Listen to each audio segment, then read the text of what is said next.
Esto es amor de verdad, nadie lo puede dudar. Step up to craft beer. Taino Light Lager has a crisp, refreshing Caribbean-style flavor. Boricua Craft Ale, full-bodied flavor for the true beer drinker. Stop drinking beer water. Taino Craft Light Lager and Boricua Strong Craft Ale. Feel the rhythm and come up to craft beer. I am for the child who's had 7 addresses in a single year because she's in foster care, because her father abused her, and her mother couldn't believe her. She is the child I am for. I am a volunteer child advocate. I am you. Tap rooms are localized and they're geographic. The Hispanic community is much broader than one tap room. So what we decided to do was come out with a high-quality craft beer, 2 high-quality craft beers that appeal to the Hispanic taste and that we can distribute in all the Hispanic neighborhoods. Taino is a very light, refreshing beer. It's a social beer that you can drink probably for a good part of the evening, and it'll give you a nice light feeling. It's not a heavy beer, it's very airy, and it's very light. It's a 4.5 alcohol, which is low for beer. The Boricua is a 6.0. Now that's a stronger beer, and we designed it to be a little bit stronger than Heineken. Heineken is a favorite in the Hispanic community, so we have a little bit more muscle than Heineken.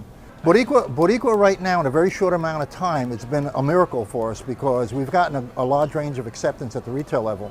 We're in Publix, we're in ABC, Target is picking it up, we're in Sedano's, we're in Bravo's, 7-Elevens are picking it up because they're concentrating more on craft beer and the Hispanic market. So what we're trying to do is do a quality beer, a high quality beer, more taste, and that the Hispanic community will like.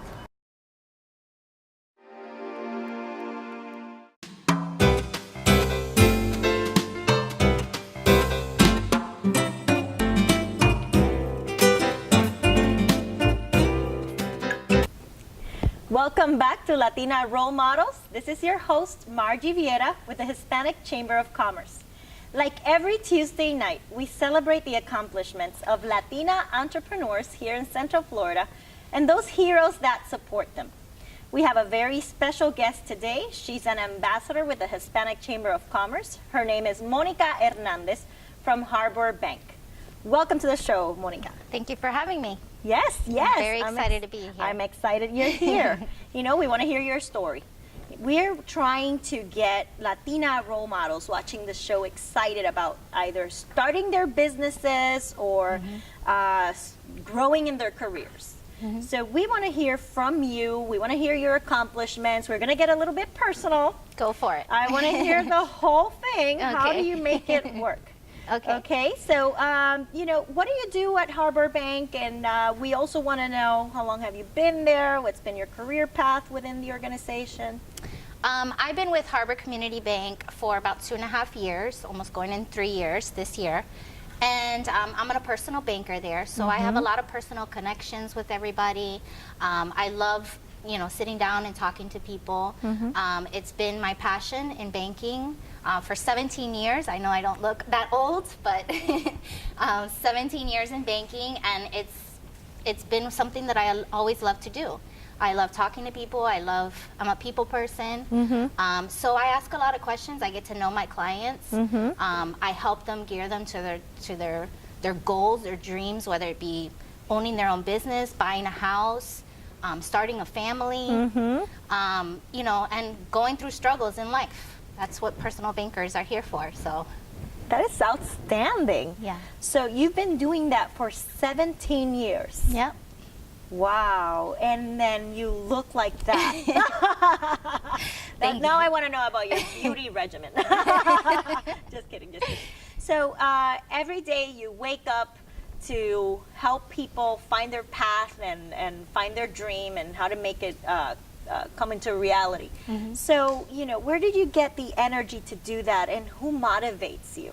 Well, I'm a single mom. I have a beautiful son. His name is Malachi, and he's 5 years old. And so that's my motivation every day. I wake up, and that's what I go for every day. And I have a great support system. I have my mom that supports me every day. And my family and my friends are always there for me. They support my career, my goals, They're always there to help me. As a single parent, you always look for help. So Yes. I have a tremendous amount of support. So they help me with networking events. They support me when I host networking events. Wow. We do a lot of lunch and learns. So, I love going out to the community. I love attending different events in the community, education. It's So they always, step in, they help out with your son. That way you don't have that constant worry about, which is what single mothers do. They worry all the time. oh yeah, Right? yeah. And you can focus while, you have the support at home, you can focus on your career. So that's how you balance it. Right. What do you do for fun with Malachi? Well, we're big soccer fans, so we do a lot of soccer events. But it's a funny thing you say about balancing. It's so important to have a balance between your work life and your personal life. And, with that support of my family and friends, they help me with that balance. I'm very organized at work, so with all the different events that I do attend to, I want to make sure that nothing gets interfered or interrupted, So I make sure that any events, soccer events or soccer games that we do, I make sure that everything is documented so that way I can plan accordingly with the work events that I attend to. Okay. And then, make sure that I have a good balance. But So I try just- to do a couple events a month, but make sure that I have time for family time too. So you have your couple of events a month for work. Those are your work commitments after hours. And Right. I imagine that's what you mean. And then you have your family commitments. Right. So what you do is that you plan ahead and you have an agenda to make sure that, you can plan it out in a way where they don't coincide. Right. Okay. So that's like something I could probably find a way of doing, still working on it. Yes. I have 2 boys. So it's a different maneuver there when there's 2 of them. So Right. that's, that's great advice, for myself even. Yeah. And then, so at work, do you have a support system at work to help you grow? Yes. My manager has always been there for me. She helps supports what my growth is. So she knows what my goals are, and she supports me 120%.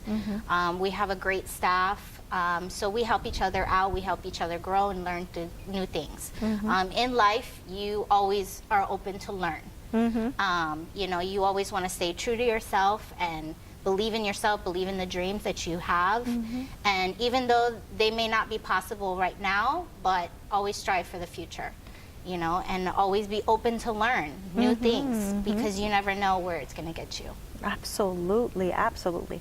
So, and tell me about your involvement with the Hispanic Chamber of Commerce. So you're an ambassador there. Yes. I was an ambassador for many years, and I took my role very seriously. So I always, treasure fellow ambassadors. Tell me about your experience with the chamber. How long have you been there? How has it helped you in your career and in your personal life? I am a big supporter of the Hispanic Chamber.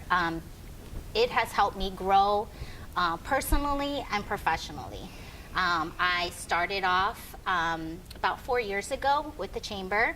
I wasn't involved in a leads group. I just wanted to grow me personally as far as, going out into the public, networking. I wasn't too familiar on how to network. So I went to some of the events, and Nelson was amazing. He told me, if you want to become a member, an active member, get involved with the leads group. So I got involved with the leads group. I became a secretary. I'm still the secretary of the Seminole Leads Group. And, I started getting more involved with the chamber. I started attending a lot of the signature events, volunteering, going to the after hours, doing a lot of the seminars. I've started learning about certain certifications that they have for minorities. That is a fantastic, and it's good for is me in my truly. role because I can educate my customers that I meet every day. And that was going to be my next question. Right. I'm sure that, being an ambassador and being part of a leads group can help you also guide your customers at work. Right. Right, and all the education, all the seminars that I attend, all the networking, it's building my connections. So my network connections that I can pass along to somebody who comes into my branch, you know, who's an entrepreneur, who's a Latina, you know, and starting off their own business. I'm there for them to educate them and make those connections, and even give advice. So the chamber has been amazing. I was so excited to become an ambassador, and I'm looking forward to, you know, learning more and being involved more into the chamber. And It's like a big family. it is. Yes. Yes. And I love it. Yeah. Your extended family from the chamber. Right. The support that the chamber does with the Hispanic community is amazing. It truly is. Yes. So it is the voice to the community, and I believe that, and it's helped so many people, and I've seen it with my eyes, so I love it. I love hearing Ambassador saying those words. So tell me if you can remember of a story from maybe one of your customers that you can share on how, you know, your efforts with the bank and the chamber, you used both of them to be able to help them out. I actually met a member of the chamber at Business After Hours. We made the connection, and we met after the Business After Hours, and we talked about business and how I could help their business grow. And it was all about making that connection at that one Business After Hours, which I'm sure many people had, you know, came and contacted that person. And because of the connection that we made, and he built that trust, you know, with with the company that I work for. We were able to do a loan for that company, which helped them buy a building. Wow. Yeah, so it was, and we still have a great connection. He's referred people over to us.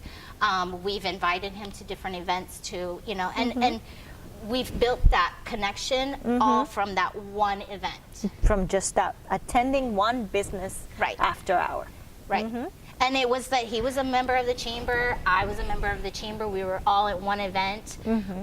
We made that connection, we followed up to, you know, just a lunch or, you know, just a conversation over the phone. I sent him an email thanking him. You know, it's all about collecting the business card, following up. I've learned that through my networking.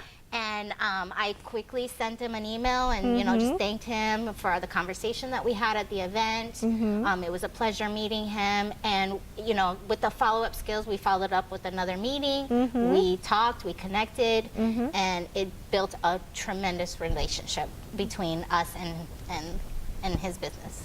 That's outstanding. So, and we don't have much time left, but I want to know, what was the biggest learning experience that you got from being an ambassador with the Hispanic Chamber of Commerce that really helped you at work? You've mentioned networking. How, you know, if you want to translate that to our viewers and you want to give an advice to our viewers, I would really like to narrow it down to a tip that you can give them on how to maximize on the opportunities that you get from being a member of the Hispanic Chamber of Commerce, to tie it to your work experience and how you can put that to good use. Well, like I said before, be true to yourself. When you are out speaking about your business or meeting new people, be who you are. You know, there's be a passion about what you believe in, you know, and don't be afraid to talk to people. Don't be afraid to network. Don't be afraid to ask for the business. And get to know that person. Take the time out. People like when you actually sit down with them and get to know about their business or about who they are.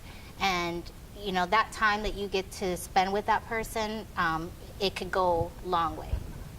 So, yeah. Pay attention. Just, you know, follow through with those contacts. Don't be shy. Don't be shy. That would be great advice too. Yes. Don't be shy. So we're not shy, and that's why we are where we are. So I want to thank you, Thank you, Monica, for your time, for coming to the show. And I want to thank our viewers. If you want to find out more information on how to become a member of the Hispanic Chamber of Commerce and join this amazing team of ambassadors and game changers that you'll meet at the Hispanic Chamber of Commerce, feel free to drop by every Thursday at 10 a.m. We have our new member orientations. Or visit our website, www.hccmo.org. See you next Tuesday night at Latina Role Models on Spectrum Channel 194. Thank you and good night. I am for the child who's had 7 addresses in a single year because she's in foster care, because her father abused her, and her mother couldn't believe her. She is the child I am for. I am a volunteer child advocate. I am you. Mira, ¿dónde tú estás? Ya estoy aquí, mi vida. ¿Pero qué están tomando? ¿Pero por qué? Porque te traje lo nuevo y diferente, Taíno Light Boricua Beer. Y lo más importante es que es lo nuevo y acabadita de salir al mercado. ¿Y saben buenas? Claro, ambas cervezas tienen los mismos beneficios que una copa de vino, con menos calorías. La Boricua Beer 6%, fuerte pero con sabor. Y la Taíno Light 4.5% y es artesanal. Eso me gusta. Somos familia, calidad y sabor. Visita boricuabeer.com. Hi, I'm Danny Ramos, and this is Latina Role Models. I'm sitting in for Margie Vieras, who couldn't make it today. And we have 2 guests, which are rather accomplished people in the Hispanic community in Central Florida. Maribel Gonzalez, who is a family law attorney, and Sandra Rivera, also an attorney, and she does criminal law. Hi, guys. Hello. Well, you look like bookends here, you know? You're both lawyers. You're both very similar, you know, both Latinas, both in Central Florida. When you passed the bar, were in Central Florida when you passed the bar, or did you come from somewhere else? I'm licensed in Florida, so I passed the bar in. Okay. And you went to law school here in Florida? Yes. Okay. Sandra, did you do the same thing? You were here in Florida? I did. I went to law school here, passed the bar here, and subsequent to that, I passed the bar in Illinois. So. Okay. So, knowing that we have such problems in the Hispanic community with education, what really drove, and I'm going to ask the same question to the 2 of you so you can jump from one to the other. What drove you to become a lawyer? What was that one thing that made you decide, I want to be a lawyer? What was that moment? My background is actually criminal, even though You were in jail? No. Before you're a lawyer, what do you mean criminal? What does that mean? Before I was an attorney, I have an administration of justice and a criminology certificate. But what made you go down that rabbit hole? But I'm going to tell you. Okay. So what made me intrigued in the justice system was actually my mother was driving in New York. She does not know English. Somebody was crossing the street when they shouldn't have been with a basket. The person hit the car, ended up on the floor. Police officers come. They start grilling my mother, and my mother, not knowing English, couldn't explain her version. And when I tried to help my mother, they would not let me speak to her. So I remember my mother crying, and I just remember, this is so unfair, but rather than arguing and yelling and throwing something at somebody, I figured I'm going to get involved in the legal and justice system somehow. Mm-hmm. And also Law and Order helped, even though it sounds cheesy. Law and Order show. The show, I watch that show all the time. It gets cheesier I on watch my that end. show all the time. Gives me some good answers and some good lines when I need them. So Sandra, what was your moment as, you're both Puerto Rican, okay? So what was your moment that made you spring into law? I mean, I don't have a defining moment like she does, but I will, it does get cheesier. You remember the show, Cosby Show? Yeah. Right? So Bill Cosby? Yeah. Okay. Yeah, back then when it was popular, watch that. So I was just enamored with Claire Huxtable. I thought she was great. She was beautiful. She was successful. She was intelligent. And I had always been good at school, or good in school, and was always analyzing things, but it was never anything I could articulate as to what I wanted to do. And ever since seeing that, you know, it kind of jump-started that desire. Oh, I want to be like her. I want to do what she does. And this is when I was 8, 9, 10 years old. And from that, it just kind of developed over the years. So as far back as I can remember. So you expected to go into it from very early on? From very early on. So it was a soft entry going up, Exactly. That was the end goal. Okay. And a lot of times in the Hispanic community, the big thing is money. And law school is not cheap. Okay, we know that. Any school is not cheap these days if you want to go to college. It's all very expensive. How many years do you have to go to college before law school? Yes. And how many years of college do you need before law school? Need your bachelor's, undergraduate, Okay, 4 years. and then how many years for the law school? Typically, it's 3 years unless you do an extended program, but Okay. the average is 3 years. Yeah. Okay. So that costs a lot of money. So how did you finance that, Mariva? I'm still paying for my student loans. And how much was the entire bill? A lot. How much? You know. A lot. I mean, I know it's public information because all you got to do is pick up the phone and call the school. It was a lot. I don't even remember right now, but it was Rutgers and then here, so a lot. Like more or less. 50, Oh my God, like 75, 100? no, more than that, more than 75. Okay. More than To go to 75,000? law school, How much? yeah. How much? Oh, it was the same thing. I was in private undergrad and Florida State Law School, so it's upwards in 80 to 90,000. Yeah, Okay. And you still paying for it too? I'll be paying for it. My son will It's be like a paying mor- for it. all right, so it's a Somebody's mortgage. gonna pay for it. Yes, it's a mortgage payment. That's what they don't tell you. Also, watching Law and Order, I focused on the strength of the women, the knowledge, just the feeling of being educated, and I loved it. What I forgot to focus on was the long hours that it takes to be prepared to really represent your client. So when you went into it, you were in your own business, right? The both of you are in your own business. Currently, yep. All right, so when you say long hours, when you work in corporate or you work for a company, generally it's 9 to 5, 9 to 6, but I know with law work it's going to be extended, right? Sure. Is it extended more when you're in your own business than it is when you're working for someone else? How many hours do you work on an average a week? On Now that average, you're- about 60 hours a 60 week. I mean, hours it's a on year? weekends. Same thing. About 60 hours a week. But I used to work for the government. That's like 80-hour weeks. Really? For the public defender's office. Yeah? Yes, because if you think about it, you are in court the whole day from 8 to 5. You're expected to be there. You have all these benefits with regards to health insurance and everything, but when do you have the time to take off? I really don't know. You're expected to be in court the whole day, and then when do you prepare for your trials and your cases? You prepare at night, you prepare on the weekends, you prepare at lunchtime. So you guys are now lawyers. How long have you been practicing? Since 2009. 9, so that's 2017, 8 years. And how long have you been practicing? About 15. About 15 years. So let's look at some high school student right now who is a little Sandra Rivera or a little Maribel Gonzalez and is thinking about going to law school because they watched Law and Order too, Yeah. all right? Or their mom was stopped and they didn't like the results. What do you tell that girl? I mean, what are the pitfalls?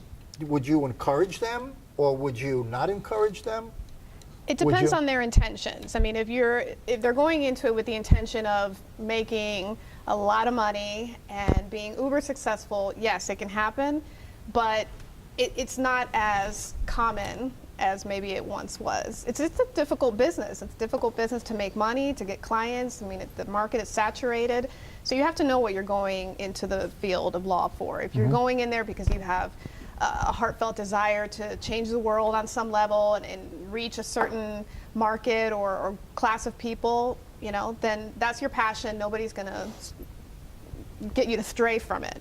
But if you're doing it to make money, then, you know, I feel It's not necessarily the place? it's not necessarily, Is that, yeah. you feel that way? Not at all times, but if I was a younger version of me, what I would change was I would tell myself to take other classes and to focus on, like, for some reason, when you want to become an attorney, you're told to take political science, like criminal justice, all the legal classes, when in fact, you're going to learn the law in law school with regards to that state or whatever it is that you need to learn. But I would have wanted to know other things besides the legal procedures. Like maybe I would have taken, I don't know, accounting or things that do impact my cases in other ways. Like, for example, as a family law attorney, I have to deal with looking at titles, looking at deeds, looking at mortgages. So I might have educated myself on other areas besides the area that I was going to focus on. Yeah, but by now you should have that pretty much down pat based upon exposure. Yep. But it was difficult for you At the beginning. at the beginning in why, order to catch up. So that's why I would do And nobody it. tells people in school. Well, they don't tell when you go how to in run there- a practice. They don't tell you how to run a practice. I mean, you just kind of Business That is management. a- I would have taken business management. That is a huge gap. yeah, absolutely. So they're teaching you how to go work for the government, or they're teaching you how to work for somebody else, but not they're teaching. Right. They're not teaching you how to manage your Yeah. own Right. business. I had one class in law school, just one in my third year, that actually taught me procedure, you know, how to file a lawsuit. And that was just one semester. Everything else was, you know, reading cases and theory. So they don't teach you the practical aspect or the practical side of practicing law, which, you know, comes down to a lot of procedure and how do you even get to the courthouse? What do you do when you get there? So This is what I tell the young students. Like, I usually have an intern in my office, and this is why. And I think of myself when I first started. How do you get that practical experience? Intern, even if you have to do it pro bono or even 10 hours a week or whatever it is. When I'm looking for help, sometimes I get like 50 resumes, and I can't distinguish the students because all they have is their class schedule. Like, show me something that you've done that you can do. You know, you don't necessarily have to be, but distinguish yourself from other law students, because like you said, you still have to find a job once you have the degree. Just because you have the degree as an attorney, now you have to find a job. So you're Or telling open me, up a business. yeah. Well, you're not ready to open up a business either, Because you haven't been taught the you're going to go practical. out of business in 6 Yeah. months. it doesn't stop people from doing it though. Yeah. But How do yeah. you find clients? How do you chase ambulances? That's not true. I hate that term. Do you No, really? no. That term goes all the way back a long time. Yeah. It changes over the years. I mean, in the beginning, you know, you're doing a lot of marketing, direct mail, you know, just And you do that yourself. right. Or you can hire a company to do it. But as you establish yourself a little bit more, I mean, you have a lot of word of mouth, referrals from other attorneys, you know, and it becomes a different kind of marketing strategy. You start marketing to other attorneys, letting them know what areas you practice in, and then, you know, their name or your name will stick in their head, hopefully. So it's an evolution of marketing. So right now, you both have your own businesses, and how are you guys doing? I mean, how are you doing? You know what I mean? We talked about, you know, they're teaching you business and they didn't teach you how to run a business. Right. All right, so both of you have been in there long enough to learn by mistakes. Yeah. Lots and lots. lots of knocks. So how is it going for you? Are you treading water? You there? It fluctuates. I Yeah. mean, it has its ups and downs. You know, Yeah. different seasons, depending on the time of year, are more lucrative than others. So, but that's the nature of the beast. You know, you're running your own practice, and you're kind of at the mercy of the public and trying to set yourself apart from all the other attorneys that are out there practicing in those fields. So, but Okay. it treats you well. We're just running out of time. One last, to those young ladies, what would you tell them? Go for it or not go for it? Go for it. Go for it. Okay, and just there's all different kinds of laws, so they should research, I guess, and what they like Absolutely. within the law. Whether it Intern, be family, yeah. criminal, I don't know what else And there is. that's why What else is there? intern. Intern and workshops and clinics that they offer in law school. I mean, there's plenty of opportunities to find what you love. Okay. Thanks a lot, ladies. And this is Danny Ramos sitting in for Margie Vieira on Latina Role Models. Maribel Gonzalez, attorney, and Sandra Rivera, attorney. Both very successful and very well known in the Central Florida community. Thank you, ladies. Thank you. Thank you.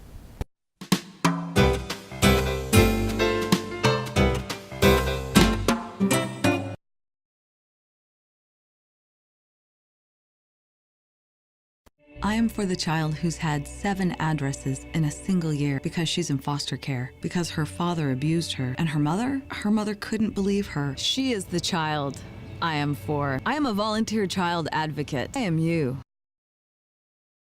Mira, ¿dónde tú estás? Ya estoy aquí, mi vida. ¿Pero qué están tomando? ¿Pero por qué? Porque te traje lo nuevo y diferente, Taíno Light Boricua Beer. Y lo más importante es que es lo nuevo y acabadita de salir al mercado. ¿Y saben buenas? Claro, ambas cervezas tienen los mismos beneficios que una copa de vino. Con menos calorías, la Boricua Beer 6%, fuerte pero con sabor. Y la Taíno Light 4.5% y es artesanal. Eso me gusta. Somos familia, calidad y sabor. Visita boricuabeer.com.